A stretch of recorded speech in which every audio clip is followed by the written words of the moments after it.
All right, today I'll be reading Genesis 4. And what else am I reading?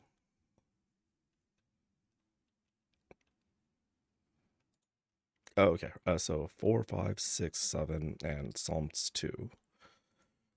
Cool.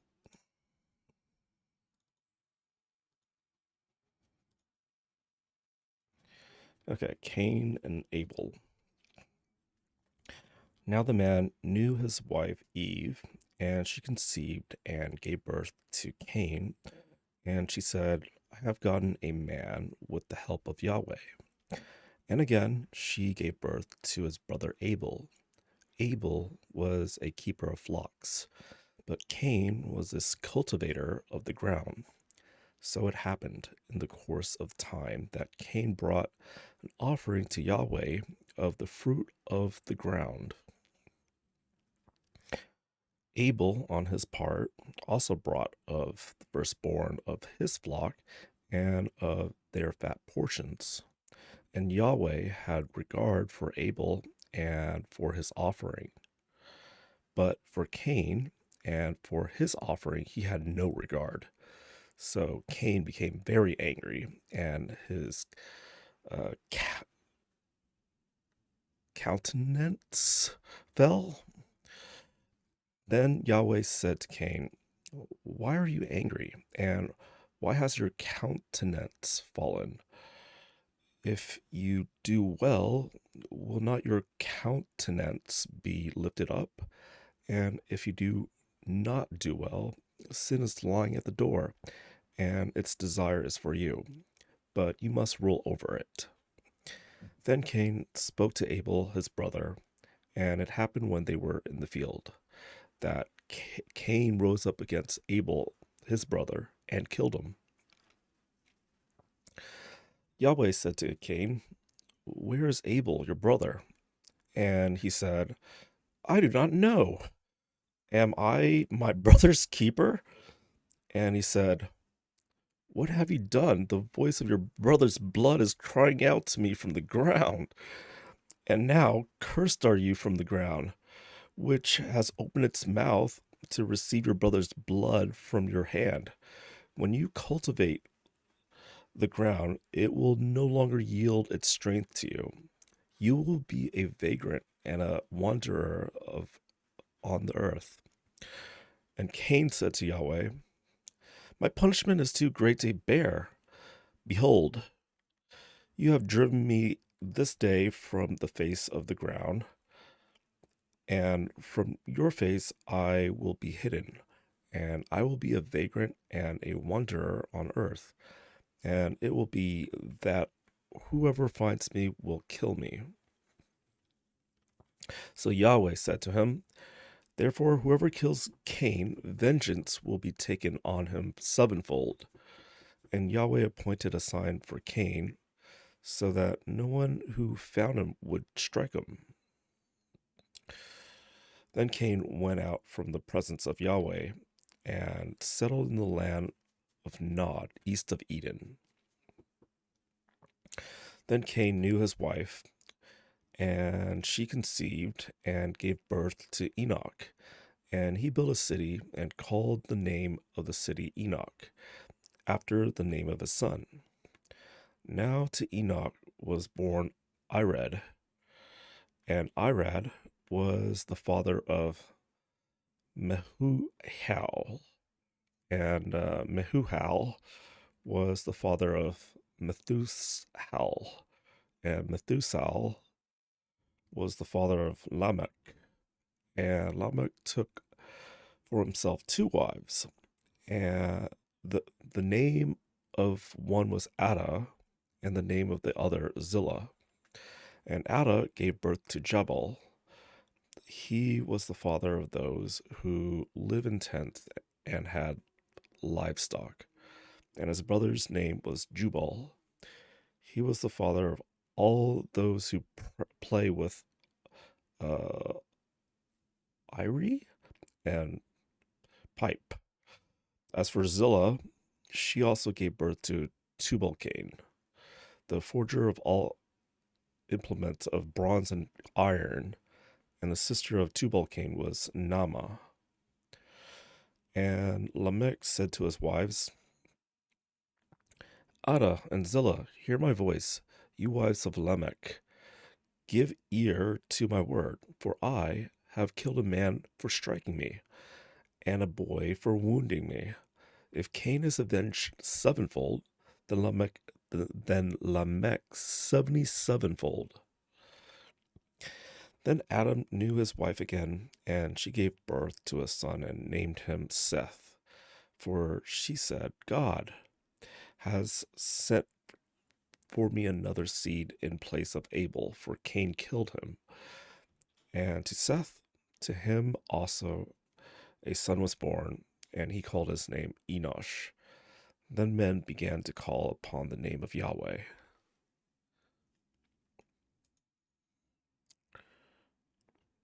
I should drink some water.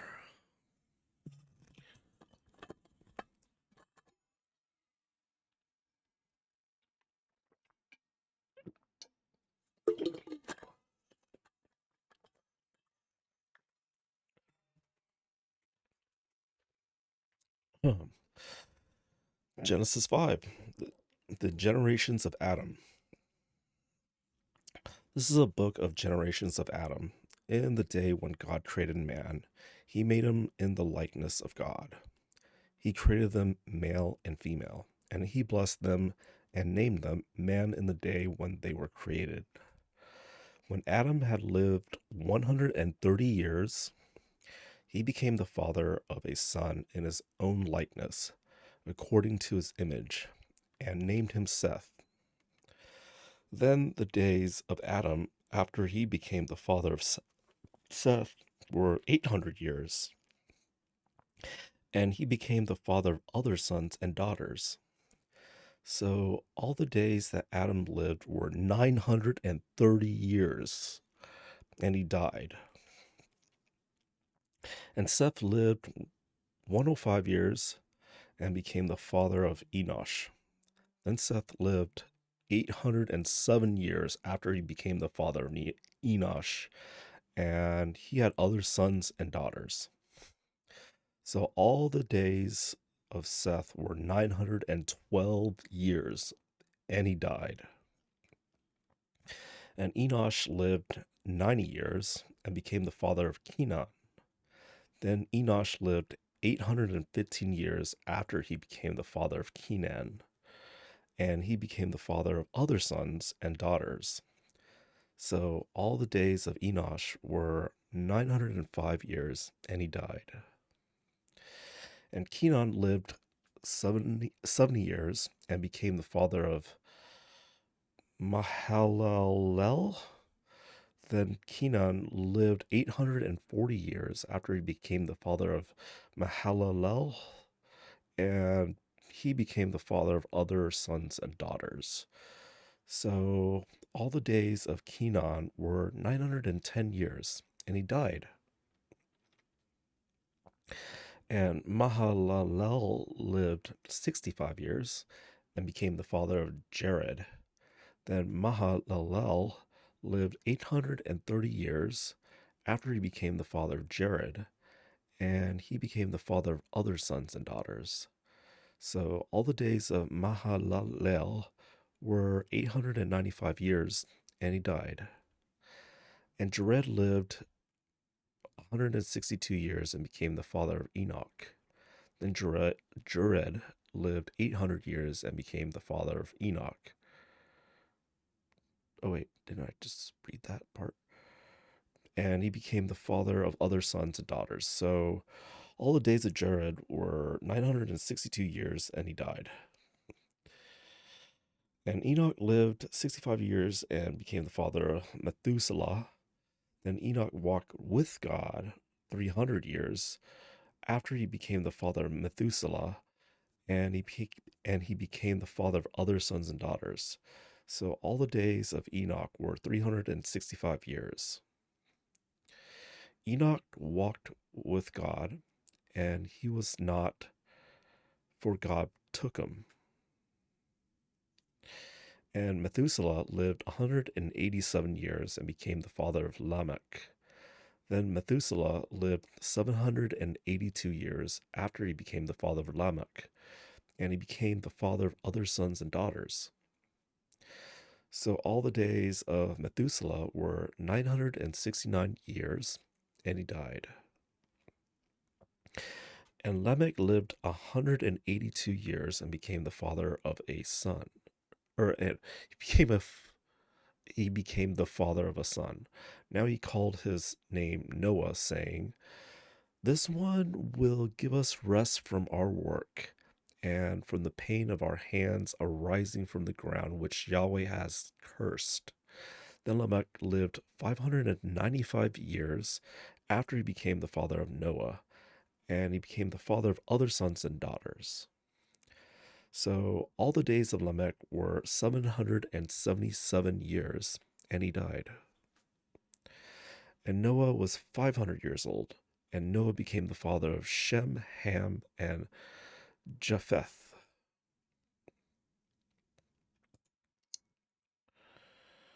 I'm gonna drink some more water.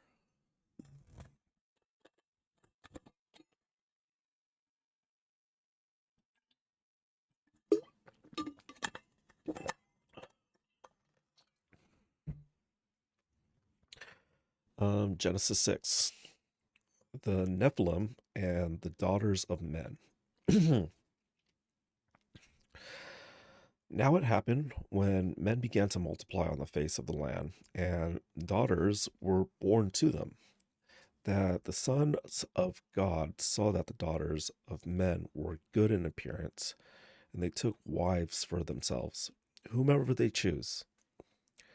Then Yahweh said, "My spirit shall not strive with man forever, because he is indeed flesh. Nevertheless, his days shall be 120 years. The Nephilim were on the earth in those days, and also afterward. So the sons of God came in to the daughters of men, and they bore children to them. Those were the mighty men who were of old, men of renown. Then Yahweh saw that the evil of man was great on earth, and that every intent of thoughts of his heart was only evil continually. And Yahweh regretted that he had made man on the earth, and he was grieved in his heart. And Yahweh said, "I will blot out man whom I have created from the face of the land, from man to animals to creeping things and to birds of the sky, for I regret that I have made them." But Noah found favor in the eyes of Yahweh. The generations of Noah. These are the generations of Noah. Noah was a righteous man, blameless among those in his generations. Noah walked with God, and Noah became the father of 3 sons, Shem, Ham, and Japheth. Now the earth was corrupt before God, and the earth was filled with violence. And God saw the earth, and behold, it was corrupt, for all flesh had corrupted their way upon the earth. Then God said to Noah, "The end of all flesh has come before me, for the earth is filled with violence because of them. And behold, I am about to destroy them with the earth. Make for yourself an ark of gopher wood. You shall make the ark with rooms, and you shall cover it inside and out with pitch. Now, this is how you shall make it. The length of the ark, 300 cubits, its breadth, 50 cubits, and its height, 30 cubits. You shall make a window for the ark and complete it to 1 cubit from the top, and set the door of the ark in the side of it. You shall make it with lower, second, and third decks. As for me, behold, I am bringing the flood of water upon the earth to destroy all flesh in which is the breath of life. From under heaven, everything that is on earth shall breathe its last. But I will establish my covenant with you, and you shall enter the ark, you and your sons, and your wife, and your sons' wives with you. And of every living thing of all flesh, you shall bring two of every kind into the ark to keep them alive with you. They shall be male and female, of the birds after their kind, and of the animals after their kind, of every creeping thing of the ground after its kind. Two of every kind will come to you to keep them alive. As for you, take for yourself some of all food which is edible, and gather it to yourself, and it shall be for food for you and for them. Thus Noah did, according to all that God had commanded him, so he did.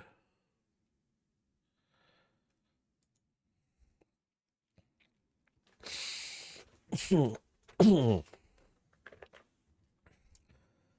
right, Genesis 7.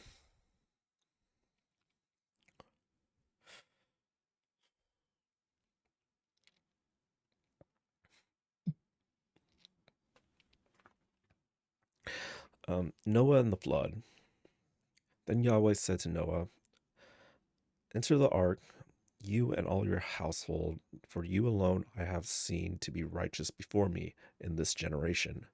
You shall take with you of every clean animal by sevens, a male and his female, and of the animals that you are and of the animals that are not clean, two, a male and his female, also of the birds of the sky by sevens, male and female, to keep their seed alive on the face of all the earth. For after 7 more days, I will send rain on the earth 40 days and 40 nights, and I will blot out from the face of the land every living thing that I have made. And Noah did according to all that Yahweh had commanded him. Now Noah was 600 years old when the flood of water came upon the earth. Then Noah and his sons and his wife and his sons' wives with him entered the ark because of the water of the flood, of clean animals and animals that are not clean, and birds and everything that creeps on the ground. By twos they came to Noah into the ark, male and female, as God had commanded Noah. Now it happened after the 7 days that the water of the flood came upon the earth. In the 600th year of Noah's life, in the second month, on the 17th day of the month, on this day all the fountains of the great deep split open, and the floodgates of the sky were opened. Then the rain came upon the earth for 40 days and 40 nights. On this very day, Noah and Shem and Ham and Japheth, the sons of Noah, and Noah's wife, and the three wives of his son with them, entered the ark, they and every beast after its kind, and all the cattle after their kind, and every creeping thing that creeps on the earth after its kind, and every bird after its kind, every fowl, every winged creature. So they came to Noah into the ark by twos of all flesh, in which was the breath of life. And those that entered, male and female of all flesh, entered as God had commanded him, and Yahweh closed it behind him. Then the flood came upon the earth for 40 days, and the water multiplied and lifted up the ark, so that it rose above the earth. And the water prevailed and multiplied greatly upon the earth, and the ark went on the surface of the water. And the water prevailed more and more upon the earth, so that all the high mountains under all the heavens were covered. The water prevailed 15 cubits high, and the mountains were covered. And all the flesh that moved on the earth breathed its last. That is, birds and cattle and beasts of every swarming thing that swarms upon the earth, as well as all mankind. All in whose nostrils was the breath of the spirit of life of all that was on the dry land died. Thus he blotted out every living thing that was upon the face of the land, from man to animal to creeping things and to birds of the sky, and they were blotted out from the earth. And only Noah remained, and those that were with him in the ark. And the water prevailed upon the earth 150 days.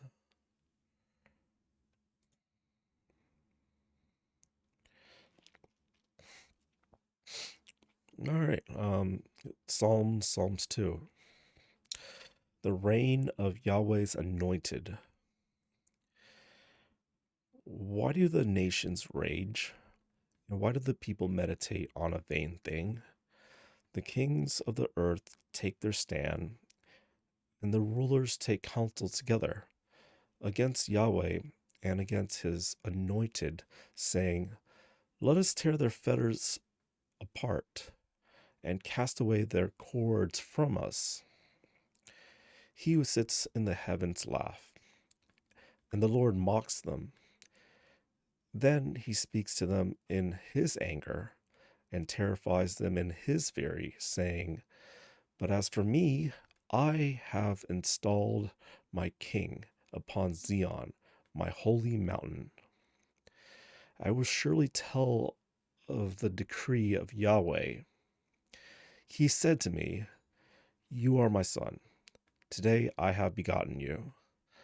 Ask of me, and I will surely give the nations as your inheritance, and the ends of the earth as your possessions. You shall break them with a rod of iron. You shall shatter them like a potter's vessel. So now, O kings, show insight. Take warning, O judges of the earth. Serve Yahweh with fear and rejoice with trembling. Kiss the Son, lest he become angry, and you will perish in the way, where his wrath may soon be kindled. How blessed are all who take refuge in him. All right, awesome. I'll see everyone tomorrow for day 3.